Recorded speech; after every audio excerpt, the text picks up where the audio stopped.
जी बिस्मिल्लाहिर्रहमानिर्रहीम दोस्तों, स्पैशल ते फ्रैश पट्ठियां पट्ठे उस्ताद सूबा भाट साहब जी अज तुहानू शौक करांगे। दोस्तों 10 पट्ठियां पट्ठे ने, मुनासिब कीमत है। कीमत तुहानू मैंशन जेड़ा वो वीडियो ते नज़र आ रही है। एंड ते मैं भरावां नू प्राइस भी दसांगा, कोई ज़्यादा नहीं। पट्ठियां पट्ठे ने, ठीक है, प्रवासी ने। किसी भरा नू ब्रीडर भी विचों कोई समझ आए तो वह भी ला सकते हैं। 10 ने गौर ने इन्हों देख लो उस्ताद जी। ओ पिछले जो पट्ठा है वह पहले नंबर पर शौक कराओ जरा। बाकी दोस्तों है तुहाडे सामने ने, सब तसल्ली दे नाल इन्हां दा शौक कर लो। जेडे भी भरा ने लैने ने जल्द राबता करें। ए माशाल्लाह सियालकोटी कबूतर देखो, बहुत अच्छी प्रवासी है,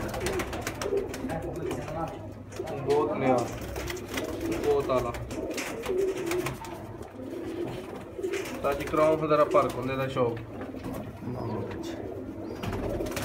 दूसरा फर्क होंगे ताजी पर थोड़ा ही खोलिया करो, एडा वड्डा पारे दे कमाल हो गया।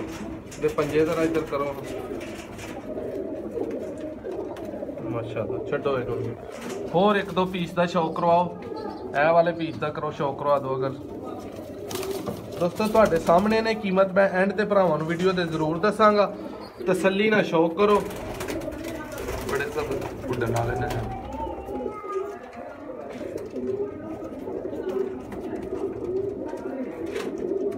माशाल्लाह जी। उस्ताद जी दा भी फर्क हुंदा, दिखा दो जरा। बहुत नायाब जी, बहुत आला। दोस्तों सब का शौक तो नहीं करा सकते, वीडियो लंबी हो जानी है।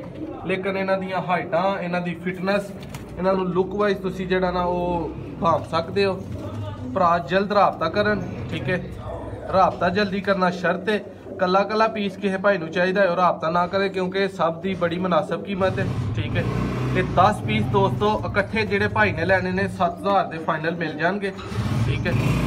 यानी कि 700 रुपये पारे फाइनल पट्ठियां पट्ठे मिलणगे। मुनासिब कीमत जेडे भरा मंगते हैं उन्होंने वास्ते क्यों उस्ताद जी रेट ज़्यादा तो नहीं? कोई गल नहीं, दे देंगे जायज़ जी। जेड़ा भरा खड़ेगा जांदे ही छड्ड सकदा सब नूं। एक दो कबूतर विच फुटिया है, वो हले परदार जेड़ा हो रहे ने। बाकी पट्ठियां पट्ठे माशाल्लाह तुहाडे सामने ने। जल्दी दोस्तों राबता करना, नंबर स्क्रीन ते मैंशन है। बहुत शुक्रिया जी।